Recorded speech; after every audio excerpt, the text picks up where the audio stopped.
खबर बालाघाट से, जहां अति नक्सल प्रभावित क्षेत्र देवरवेली पंचायत के नरपी गांव में जिला प्रशासन ने 20 जुलाई को जन समस्या निवारण शिविर का आयोजन किया।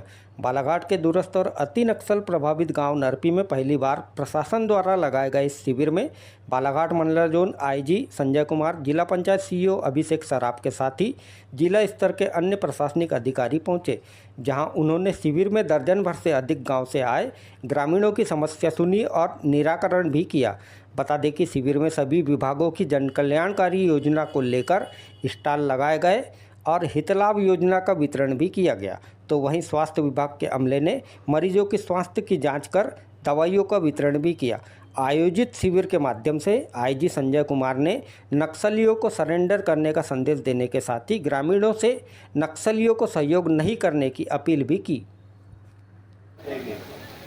ऐसा कुछ नहीं है, पुलिस उसी के खिलाफ कार्रवाई करेगी जो नक्सलियों की मदद करता है।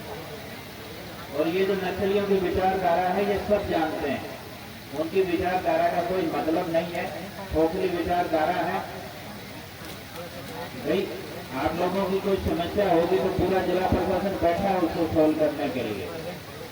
जो भी समस्या होगी उसको हम सोल्व करवाएंगे, लेकिन ये नक्सलियों के बहकावे में मत आना। ना उनकी विचारधारा का कोई मतलब है, इतने साल से फालतू का घूम रहे हैं। अगर वो आप लोगों से कहीं मिलते हैं तो उनको बोलो भैया इतनी अच्छी सरेंडर पॉलिसी है सरकार की, सरेंडर कर दो, काय को फालतू का जंगल में तंग पाए हुए हो। तो मतलब है उनकी आइडियोलॉजी का, वहां बस्तर में मारे मारे फिर रहे हैं। अभी नहीं तो कहीं मारे जाएंगे। अरे सरेंडर कर दो, इतनी अच्छी पॉलिसी है।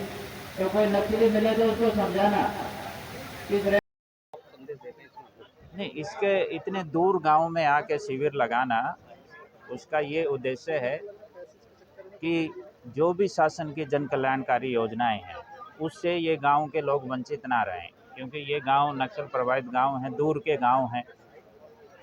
तो इस कारण हम चाह रहे हैं कि यहाँ शासन की प्रत्येक योजना का लाभ इन लोगों को मिले, ताकि यहाँ विकास का कोई भी कार्य अधूरा ना रहे।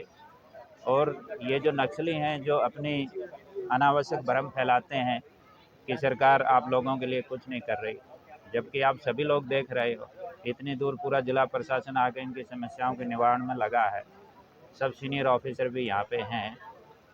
तो इससे गांव वालों को भी समझना चाहिए कि भाई ये जो नक्सल समस्या है आपके एरिया की, वो एक खोखली विचारधारा है, उसका कोई मतलब नहीं है। गांव में शिविर लगाया जनसभा में, किस तरह का ये आयोजन है और समस्या किस तरह की आई और क्या निराकरण होगा इसमें? देखिए, जैसा कि आप सबको विदित है कि माननीय आईजी सर के इनिशिएटिव पे और माननीय सीएम सर के मार्गदर्शन में नक्सल प्रभावित ग्रामों में और पंचायतों में दूरस्थ और एकदम जो नक्सल प्रभावित हैं वहाँ पे जन सेवा टाइप के शिविर लगाना है, जहाँ पे विभागीय और ब्लॉक स्तरीय सभी अधिकारी कर्मचारी आते हैं और लोगों के जितनी भी रोज़मर्रा की सुविधाओं की समस्या है, चाहे वो सड़क से संबंधी हो, आंगनवाड़ी या फिर स्कूल से संबंधी हो, बिजली से, जल प्रदाय से संबंधी हो, जाति प्रमाण पत्र या वन अधिकार के पट्टे, या फिर अगर उनका संबल पंजीयन या राशन मित्र पोर्टल पे पंजीयन, अतिरिक्त ऐसी सारी जितनी भी शासन की जन कल्याणकारी योजना है उनको माननीय सीएम सर के मार्गदर्शन में ज़मीनी स्तर पर उतारने का कैंप लगाया जाता है। ऐसे आप सबको जैसा कि विदित है कि पिछले महीनों में, गत महीनों में कादला में, चिलकोना में जैसे आज लगा है, अदरवाइज़ पहले राशीमेटा में, जैतपुरी में, पालागुंडी में ऐसे में कैंप लगाए गए। तो प्रयास यही रहता है कि जितनी भी शासन की कल्याणकारी योजनाओं उनमें अधिक से अधिक हितग्राहियों का पंजीयन कराया जाए, उनको लाभ पहुंचाया जाए। तो जैसा कि आज आप यहाँ पे भी देख पाएंगे कि स्वास्थ्य विभाग के भी कर्मचारी मौजूद हैं, यहाँ पे आयुष्मान कार्ड भी बने हैं, यहाँ पे अटल पेंशन योजना के 10 पंजीयन भी हुए हैं, यहाँ पे एनसीडी जो होता है उसका परीक्षण भी हुआ है और यहाँ पे टीबी की स्क्रीनिंग भी हुई है, जाति प्रमाण पत्र भी बने हैं, राशन मित्र पोर्टल पे पंजीयन भी हुआ है। साथ ही साथ माननीय आईजी सर के द्वारा और एडिशनल एसपी नक्सल साहब के द्वारा जो शासन की विशेष सहयोगी दस्ता है उसके बारे में जो भर्तियां निकली हैं उसकी भी जानकारी दी गई। शासन की सरेंडर पॉलिसी जो है नक्सलियों के लिए सरेंडर की पॉलिसी, उसकी भी जानकारी दी गई है। और कुछ परेशानियां यहाँ पे देखने में आई हैं, जैसे कि जल प्रदाय की कुछ यहाँ पे दिक्कत है, आंगनवाड़ियाँ यहाँ पे नहीं थी। आंगनवाड़ी मुझे बताया गया कि यहाँ से 4 किलोमीटर दूर है, तो जैसे शासन की मापदंड होते हैं कि मिनिमम 300 जनसंख्या होना चाहिए ग्रामीण में एरिया में, तब जाके आंगनवाड़ी बनेगी, पर यहाँ पे 127 की जनसंख्या है।